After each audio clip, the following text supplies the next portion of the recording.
cyane nanone twagarutse ngende umukunzi wanyu Gilbert iby'Imana ikora.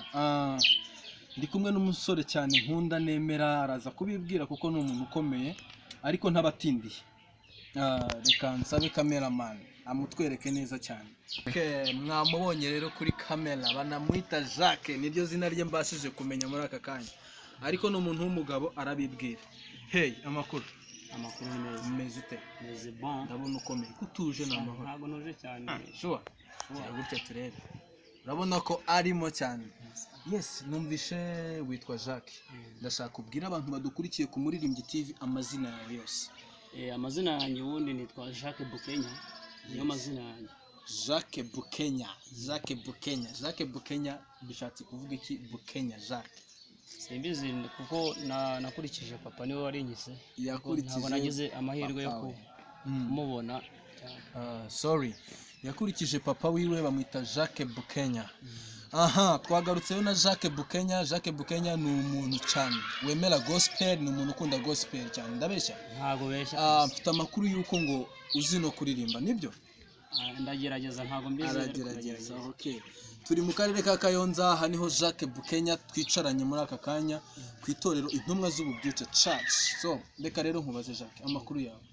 Meze utubundi utuye hehe ubusanzwe? Umudugudu? Ubusanzwe ntuye mu Kimpala. Aho ni muri Kayonza.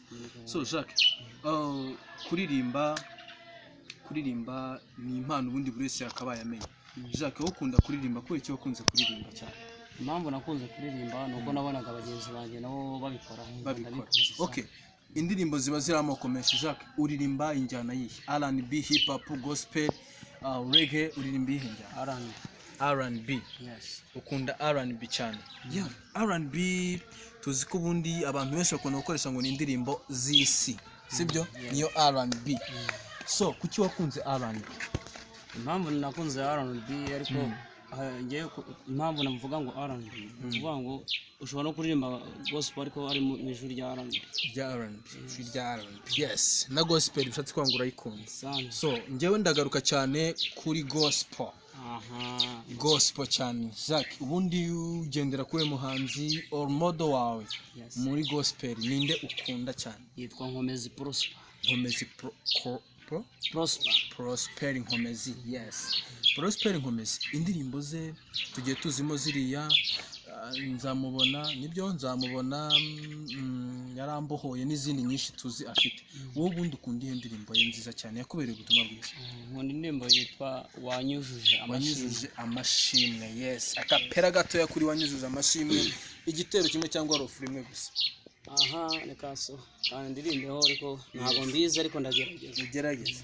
Indirimbo ivuga ngo wanyujuje indirimbo mu mutima z'amashimwe, sinzigera nibagirwa ya mirimo wankoreye. Okay. Jacques muramwumva cyane, ni umusaza uzi kuririmba, murabyemera sibyo? Afite impano, nakomeza imyitozo agakomeza gukunda gospel cyane azabigeraho.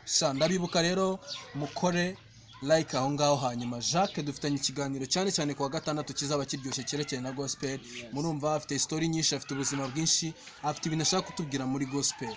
Njyewe ndamwemera cyane, ndanamukunda kubera ko ni umufana wa gospel, kandi Umuririmbyi TV ibereyeho kugira ngo duteze imbere cyane gospel, impano z'urubyiruko mu karere ka Kayonza no mu gihugu hose. So turabashishikariza kugira ngo rero muzakurikire ikiganiro cyimbitse cyanjye na Jacques tuzagirana ku wa gatandatu. Asala vita Jacques.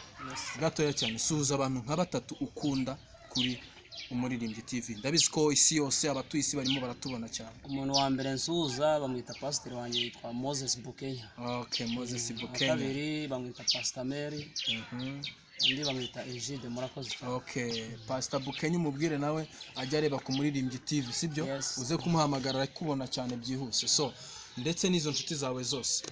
Jacques, merci beaucoup. Urakoze cyane. Buriya kwa gatandatu ni gahunda nyirandera. No problem. Asala vista mwebwe mutubona. Imana ibaho umugisha mwinshi.